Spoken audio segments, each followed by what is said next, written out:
پھر اس میں ایک پوٹینشیل ہونا چاہیے کہ اگر وہ کریٹو میں جا رہا ہے تو اس میں کریٹو کا پوٹینشیل ہونا چاہیے. کچھ لوگ ہیں جن کو مشورہ دیتے ہیں کہ آپ کلائنٹ سروس میں چلے جائیں کیونکہ آپ میں پوٹینشیل ہے کلائنٹ سروس کا. تو یہی کاؤنسلنگ بھی آپ کے دائرے میں ہو رہی ہوتی ہے. کاؤنسلنگ کرتے ہیں, بلا کے باقاعدہ بتاتے ہیں کہ آپ نے کیا غلط کیا, کیا غلط نہیں کیا, کس چیز میں آپ نے امپروو کیا ہے. اور اسی طرح سے آپ دیکھیے کہ جو لوگوں کو مختلف ڈپارٹمنٹس میں ڈالا ہے, اس کے علاوہ ہمارے یہاں جو لوگ آئے ہیں ان میں ہی سے لوگوں کو مینیجرز بنایا ہے, مختلف ڈپارٹمنٹس دیے ہیں, مختلف کمپنیز چلانے کو دیے ہیں. تو ظاہر ان کے پورا کیریئر پاتھ کوشش کرتے ہیں پلان کرنے کی. اور الحمدللہ اسی لیے آپ دیکھیے ہمارے یہاں سے جو لوگوں کے نکلنے کا جو رجحان ہے بہت کم ہے. اکثریت جو ہے وہ اپنے کام کو انجوائے کر رہی ہے. It's like a family. اور کیونکہ میں خود بہت کیجول ہوں, ہاں بہت ایگریسو ہوں, آپ نے یہ بات کی بھی تھی, بہت ایگریسو ہوں, بہت ڈیمانڈنگ ہوں. لیکن دوسروں کے ساتھ جو دوسرے کلائنٹ جب آتے ہیں ان کے ساتھ کیا آپ کا ایٹیٹیوڈ ہے؟ کافی جلدی غصے میں آ جاتے ہیں؟ نہیں دیکھیے غصے میں آپ کی ناپسندیدہ آپ کی مطلب یہ بات نہیں ہوئی تو آپ کو تھوڑا سا وہ دیکھیے میں بولتا ہوں اب اتنا 25-26 سال کام کرنے کے بعد میرے بھی کچھ آئیڈیاز ہیں, تو کبھی کبھی ناگواری ہوتی ہے کہ کس قسم کی باتیں کر رہے ہیں. لیکن پھر میں یہ سوچتا ہوں کہ ظاہر ہے ان کو اس کا پتہ ہی نہیں ہے, اور میرا کام ہے ان کو بتانا کہ بھئی یہ آپ جو کہہ رہے ہیں چلے گا نہیں. تو اس ناگواری کو پی جاتا ہوں اور کوشش کرتا ہوں کہ لاجک کے ذریعے ان کو سمجھاؤں کہ یہ آپ صحیح نہیں کہہ رہے ہیں.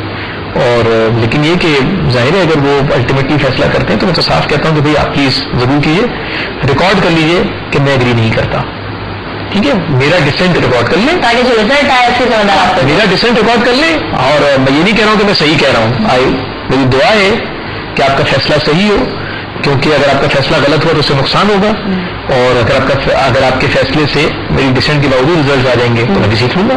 اچھا, پولائٹنس کی بات کہا جاتا ہے کہ آپ جتنے ایگریسو ہیں, ساتھ ساتھ پولائٹ بھی ہیں, کافی سافٹ اسپوکن بھی ہیں, جو کہ نظر آ رہا ہے.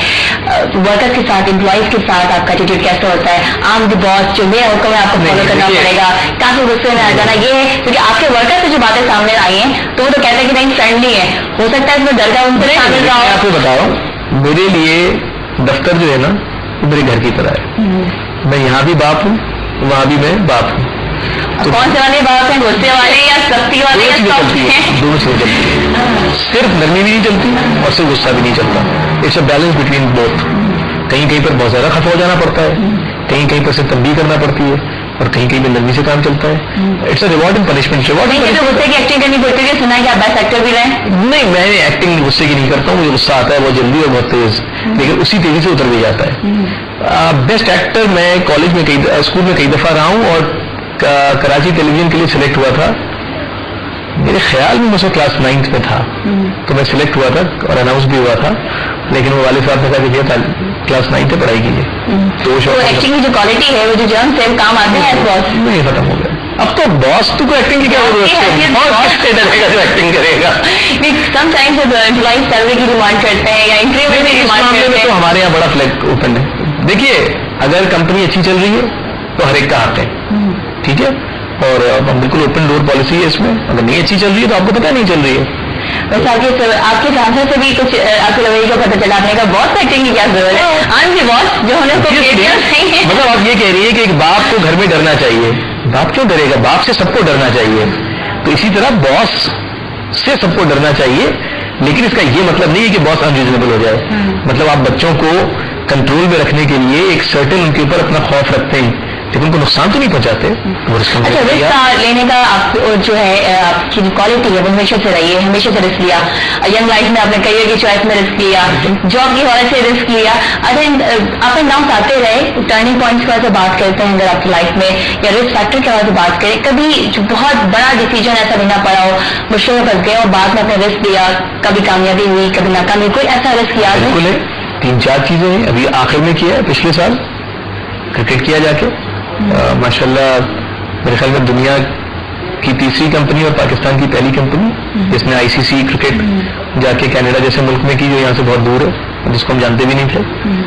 رسک لیا اور انشاءاللہ اس رسک کو گین میں کنورٹ کریں گے اور چیزیں بہتر ہوں گی. اس سے پہلے جب یہ کمپنی کھولی تو بہت بڑا رسک لیا, کیونکہ ماشاءاللہ 4 بچے ہو چکے تھے, اور اس کے بعد لوگ اس طرح کی چیزیں نہیں کرتے ہیں, لیکن میں نے فیصلہ کیا کہ میں ایک رسک لے کے دیکھوں گا. لیکن میں نے جب بھی رسک لیا اللہ کی ذات پہ پورا بھروسہ کیا کہ میری نیت صاف ہے, تو ایڈورٹائزنگ دنیا کو کہاں دیکھا ہے اس لیول پہ جہاں موجود ہیں, جہاں جب اپنے کریئر کا آغاز کیا اس وقت کوئی ایسا کانسیپٹ نہیں تھا, کوئی چانسز بھی نہیں تھے کہ یہ گرو کر پائے گی یہ انڈسٹری یا نہیں کر پائے گی, رسک لیا تھا آپ نے, لیکن آج ماشاء اللہ سے اتنا عرصہ گزر گیا, میڈیا ایڈوانس ہے, اب آپ کہاں اسٹینڈ کرتے ہوئے دیکھ رہے ہیں, لیکن حالات واقع پاکستان کے ظاہر سے زیادہ معیشت بھی تھوڑی سی ڈسٹرب ہے. ایڈورٹائزنگ میں گروتھ آئی ہے, ٹھیک ہے, لیکن بے انتہا کمپٹیٹو ہو گئی ہے, مارجنز بہت تھن ہو گئے ہیں, کمپٹیشن بڑھ گیا ہے, پرائسز نہیں بڑھی ہیں, اور اس کی وجہ سے ایڈورٹائزنگ انڈسٹری کے اوپر ایک دباؤ ہے, والیومز بڑھ گئے لیکن انڈسٹری پر ایک دباؤ ہے, بہتر لوگ آنا شروع ہو گئے ہیں, اور جو بینیفٹس اب ایڈورٹائزنگ انڈسٹری میں ملتے ہیں وہ کسی بھی انڈسٹری سے کمپیریٹو ہیں, لیکن انفارچونیٹلی میڈیا اب ایڈورٹائزنگ کو سک کر رہا ہے. مطلب میڈیا خود اپنی ایچ آر ڈیولپمنٹ کے لیے کچھ نہیں کر رہا, سب marketing, sales, production, script writing, ان سب میں وہ چن چن کے ایڈورٹائزنگ سے لوگ اٹھا رہا ہے. ان کو فائدہ یہ ہے کہ ظاہر ہے ایڈورٹائزنگ ایجنسیاں کمیشن پہ چلتی ہیں, وہ میجر بینیفیشری ہیں, تو ان کے پاس دینے کو زیادہ ہے بنسبت ہمارے, تو وہ اٹریکٹ کر لیتے ہیں ٹیلنٹ کو. یہ ایک اور اضافی پریشر انڈسٹری پر کریٹ ہوا ہے, لیکن ماشاءاللہ پاکستان میں بہت اچھی ایڈورٹائزنگ کریٹ ہو رہی ہے, اور بالکل ایسی کیمپینز بھی کریٹ ہوئی ہیں جو باہر گئی ہیں, باہر اڈیپٹ ہوئی ہیں. پہلے یہ ہوتا تھا ہم ان کی چیزیں اڈیپٹ کرتے تھے, لیکن اب وہاں بھی اڈیپٹ ہوئی ہیں, اور ظاہر ہے جیسے جیسے مقابلہ بڑھتا ہے, جیسے جیسے زیادہ پروڈکٹس آتی ہیں, زیادہ برانڈز بننا شروع ہوتے ہیں, میڈیا زیادہ ہو جاتا ہے, تو ویسے ویسے ہر آدمی محتاط ہوتا چلا جاتا ہے, اور زیادہ سے زیادہ فوکس کر کے آپ کی اپلیکیشن, آپ کی ایکسپرٹیز آپ کو خود کے سائٹ پہ زیادہ ہے, کاپی رائٹنگ کے حوالے سے کچھ زیادہ. دیکھیے میں نے ہر کام کیا ہے, میں نے ہر کام کیا ہے, لیکن بنیادی طور پہ میں ایک اسٹریٹجسٹ ہوں. میں ایک اسٹریٹجی کریٹ کرتا ہوں, اور میں نے سب سے زیادہ ہمیشہ اس کو انجوائے کیا, لیکن اب تو میرا خاصا وقت مینجمنٹ ایشوز پہ نکلتا ہے, لیکن آج بھی میں ایک اسٹریٹجسٹ ہوں, اور آج بھی میں ایک کام کر کے آیا ہوں جس میں کل رات کو مجھے خیال آیا تھا, میں نے راتوں رات اسٹریٹجی بنائی, اپروولز لی, سب کچھ کیا, اور آج میں امپلیمنٹ کر کے آ گیا. ٹیم کو انوالو کیا, ان کو صبح جا کے سمجھایا کہ میں یہ کرنے جا رہا ہوں, یہ اس کا فوکس ہے, یہ ویژن ہے, بقول آپ کے ویژن ہے, یہ فوکس ہے, اور اس طرح ہم نے اس کو ایگزیکیوٹ کرنا ہے, اور ماشاءاللہ وہ ایگزیکیوٹ ہو گئی, اور جن لوگوں کے لیے ہوئی وہ بہت خوش ہیں. تو میری اسٹرینتھ اسٹریٹجی ڈیولپمنٹ ہے, لیکن میں نے ہر کام کیا ہے, کیونکہ میں شاید پاکستانی ایڈورٹائزنگ کی گنتی کے لوگوں میں ہوں کہ جنہوں نے ٹرینی سے سفر شروع کیا, ٹرینی سے ایگزیکٹو بنا, مینیجر بنا, ڈائریکٹر بنا کلائنٹ سروس کا, پھر جوائنٹ مینیجنگ ڈائریکٹر بنا ایک پارٹنرشپ میں. وہ کام کیا, اکثر لوگ کچھ ایسے بھی کچھ ہوتے ہیں جو ڈائریکٹلی چلے جاتے ہیں. میں نے محنت بھی کی ہے, اور ایک ایک سیڑھی چڑھ کے یہاں تک پہنچا ہوں, تو اس لیے میں نے ہر کام کیا ہے. وہ ایک بک میں کالم پڑھ رہی تھی, آرٹیکل اس میں مثال دیا کہ ایک صاحب جو ہے جو کسی جاب کے لیے اپلائی کرتے ہیں, سپاہی کی پوسٹ خالی تھی, ان کی ایج 50, اور جنہوں نے اپلائی کرنے کے آپ کی ایج کافی ہو چکی ہے, ہمیں تو یہ ایج کا بننا چاہیے, سپاہی کی پوسٹ ہے, انہیں کہا کہ میجر کی جگہ خالی ہے یہاں پر. ہاں اوپر سے آنے کی کوشش کرتے ہیں, تو آپ نے سوچا کہ نہیں نیچے سے. تو اللہ کا شکر ہے, اسی لیے میرے خیال میں سالڈ ہوں, میں اپنے کام کو جانتا ہوں, کیونکہ میں نے ہر جگہ پہ کام کیا ہے, تو مجھے ہر چیز کا مین جو کریٹو کی بات ہوتی ہے, کریشن کی بات ہوتی ہے, آپ سے پوچھوں گی ایک بریک کے بعد کہ آپ نے کوئی ایسا کام کیا جو اسٹارٹ کیا, آپ نے کہا بیسک سے کام آپ نے شروع کیا ہے, تو بیسک سے جب کام شروع کیا آپ نے, تو اس میں مین کوئی ایسا آپ نے کوئی جنگل لکھا ہو, کوئی ایڈ لکھا ہو, تو رائٹنگ کے حوالے سے آپ کی اسکل کے حوالے سے پوچھوں گی کہ آپ کتنے کریٹو رائٹر ہیں. دیکھ لیتے ہیں, بریک کے بعد کنٹینیو کرتے ہیں اپنی ڈسکشن کو.